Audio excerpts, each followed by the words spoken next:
Hey everyone, I'm Karlo Broussard and this is another Magis Moment.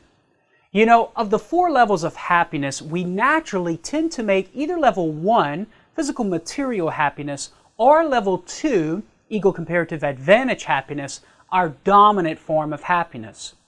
But the problem with this is that such levels, when made dominant, that is to say when we define our lives in terms of these levels alone, without levels 3 and 4, rob us of the opportunity to live life to the fullness. Take, for example, level 1 dominance. Due to the fact that the physical pleasure we get from food, drink, and material goods is transient, it comes and it goes, to define one's life in these terms alone will lead to a perpetual sense of emptiness and thus frustration. Furthermore, if I define my life in terms of physical pleasure, material stuff alone, well then I'm eventually going to experience despair in the midst of suffering. Because suffering in some way, shape, or form is going to take away level 1 happiness. For example, any physical malady is going to take away sensory pleasure, and we're all familiar with how easy it is to lose our material stuff. It can get broken, it can get stolen, it can get taken away from us due to the forces of nature.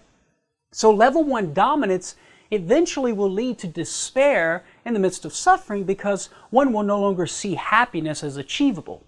And finally, because the activities of level 1 dominance are centered entirely on self, there's no room for concern and care for others. And if no room for concern and care for others, well then obviously no room for love. So level 1 dominance amounts to a perpetual sense of emptiness and frustration, despair in the midst of suffering, and the inability to love. A recipe for optimal living? I don't think so.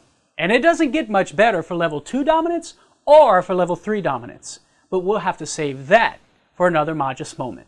I'm Karlo Broussard with the Magis Center at magiscenter.com.